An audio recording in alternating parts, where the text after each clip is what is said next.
Okay, hi, my name is Tiberiu Mahu. I'm a PhD candidate at Dalhousie University, and I'll show you some of our results that were funded by the first demonstration project in the CRISM. So this was a study that was run by Dr. Sherry Stewart's team in Halifax and Dr. Patricia Conrad in Montreal.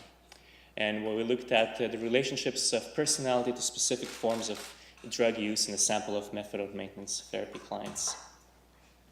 So I think this graph is no surprise to anyone in this audience. We all know that we are in what we now refer to as an opioid epidemic, and rates of overdose because of opioid use have been steadily rising over the past decade. This is a really important topic to study, especially in North America, and we know that the treatment for opiate addiction in Canada is methadone maintenance therapy. So methadone is a synthetic opiate that is used as a substitution, a treatment of opioid dependence. And the way it works is that methadone essentially blocks the effects of other opioids and provides relief for withdrawal symptoms.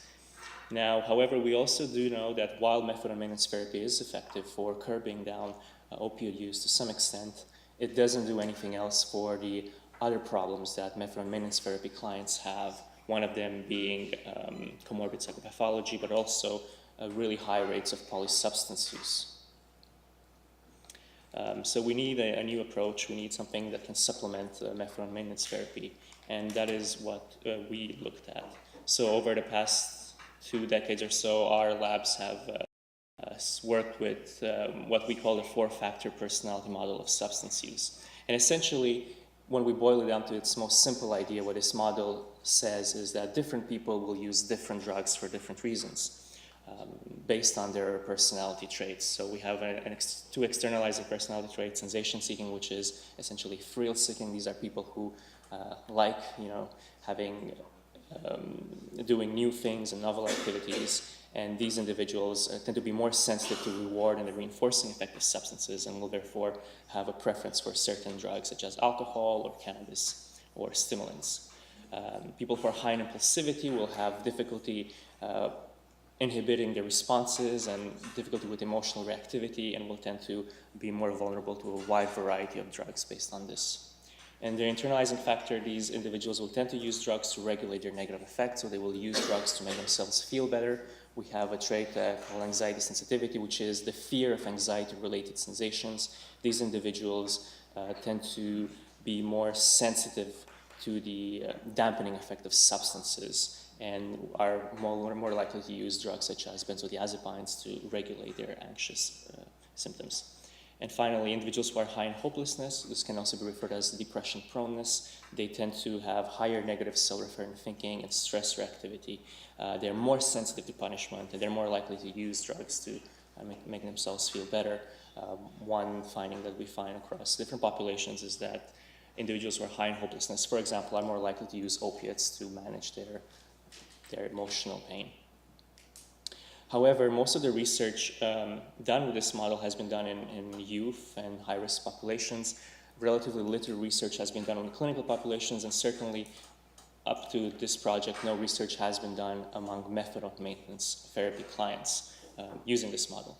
Now, these personality traits are measured by the Substance Use Risk Profile Scale, which is a 23-item self-report questionnaire. Now, we wanted to validate the use of this questionnaire in this population, and we hypothesized that the SERPs will demonstrate a good fit with individual item loadings showing strong loadings on the hypothesized 4 factors of this model using confirmatory factor analysis. We also hypothesized that there will be specific substance use to personality relationships in theoretically relevant ways. So we hypothesized that people who are higher in impulsivity, for example, would be more likely to use stimulants and more likely to inject drugs. People who are high in sensation seeking would be more likely to use stimulants, cannabis, and alcohol. People more high in hopelessness will be more likely to use opiates, and people who score higher in anxiety sensitivity would be more likely to use tranquilizer drugs based on previous research with this model. We also looked at tobacco simply because it is very frequently used among this population, but we had no specific hypothesis, it was just exploratory. So in terms of our sample, we had 138 methadone maintenance therapy clients that were spread across Montreal and Halifax. So we had 59 here and 79 back in Halifax. across 4 different clinics. So we had CRAN and the Shum outpatient clinic here, and then we had Direction 180 and Central District Clinic in Halifax. And I want to thank the research teams who have worked on collecting this data. This was a population that was difficult to reach in certain cases, but we pulled through. In terms of measures, we administered a short demographic questionnaire. We administered a substance use questionnaire that assessed lifetime use, past 12-month use, and past 30-day use across a variety of different drugs. We also had a SHUM drug item for a validity check, and we administered a substance use risk profile scale to measure personality. And we use a Bayesian confirmatory factor analysis to test if specific SERP items load into theoretically relevant ways, and then we regressed SERP scores on the substance use outcomes. Now, one thing I wanted to mention for people who are perhaps less familiar with Bayesian statistics, results will be discussed in terms of 95% credible intervals. It's similar to how most people interpret 95% confidence intervals, in the way that credible intervals highlight that there is a 95% probability that the true population value will fall within that interval. And one thing that is really special about credible intervals is that they carry distributional information, so that values that are closer to the median are thought to be more credible. And I will re-explain this in a bit as we look at the results. One thing that I wanted to just show you is some of our substance use data that we found across these 4 clinics. So one thing that is, at the bottom there, we pooled any stimulant, any opiate, any tranquilizer used to have fewer tests that we ran. But what you can see is that about 41% of the sample used any stimulant use in the past 30 days, and 29% used any opiate in the past 30 days, despite still being on methadone treatment. As well, about 54% used any tranquilizer. This includes benzodiazepines and Seroquel.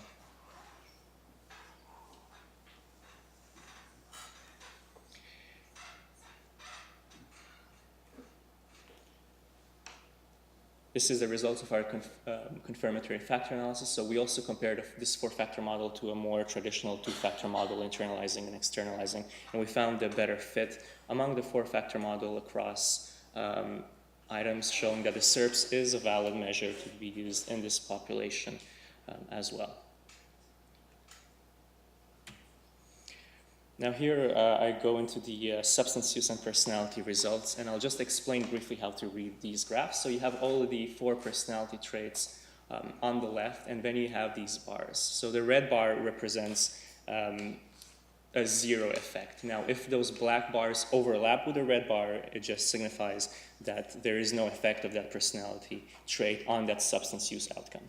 And what we can see here is that there is an effect of hopelessness on recent opiate use. So the higher people who score higher in hopelessness are associated with an increased likelihood of reporting recent past 30-day opiate use.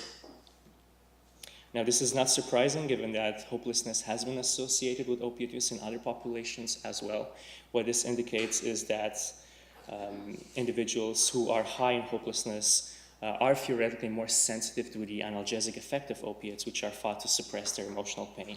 In terms of treatment implication, this would suggest that MMT clients who score higher in hopelessness may benefit from cognitive behavioral strategies that address maladaptive depresogenic thinking as well as their depressive symptoms. When we looked at anxiety sensitivity and tranquilizer use, we found an effect of anxiety sensitivity, but we also found an effect of hopelessness on tranquilizer use.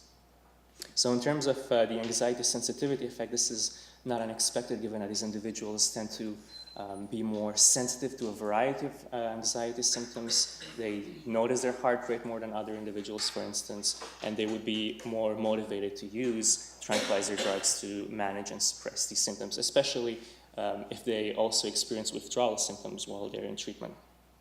Now, unexpectedly, we also found hopelessness to be a predictor of tranquilizer use while in methadone treatment, and we know that MMT clients occasionally will report using tranquilizers to enhance their opiate high, to enhance the high that they get from methadone, for example, and that might be why we see this showing up here as well. It is important to mention that benzodiazepine use while in methadone treatment is quite dangerous because of the interacting pharmacogenetic effect between benzodiazepines, and opiates. So this is perhaps alarming and should raise some concern in terms of treatment.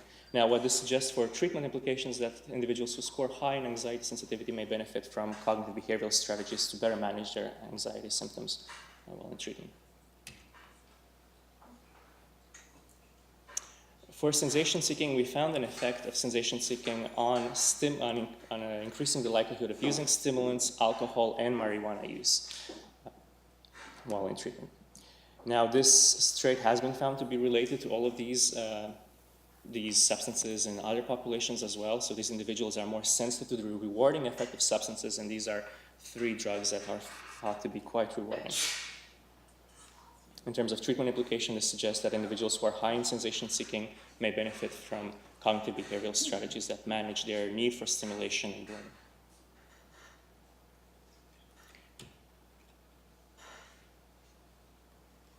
And finally, we also found an effect of impulsivity on injection drug use. So individuals who are higher in impulsivity were more likely to report having injected a drug in the past 30 days. This finding does fit with theory linking impulsivity with self-regulation deficits, specifically a failure to inhibit behaviors that result in immediate rewards, even when these behaviors carry high risk, as is the case with injection drug use.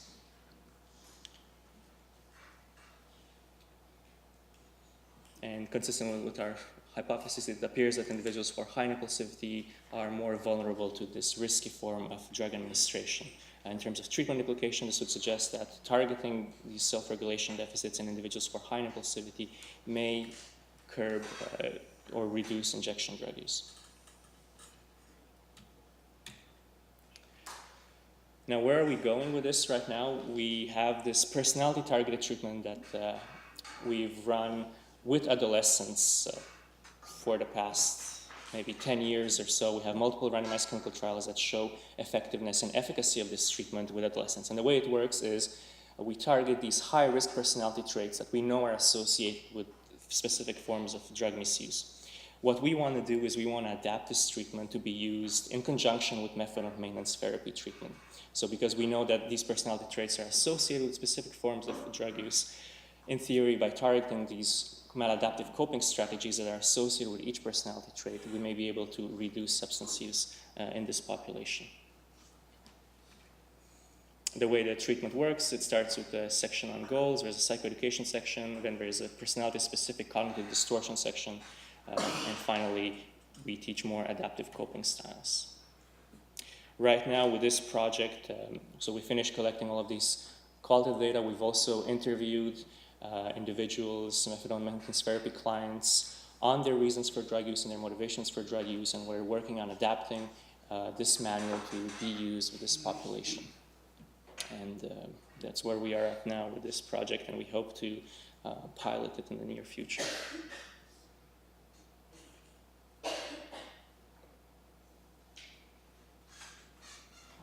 And that is all I have. And these are my collaborators. I'd like to thank also my funding sources and CRISM for funding this demonstration project.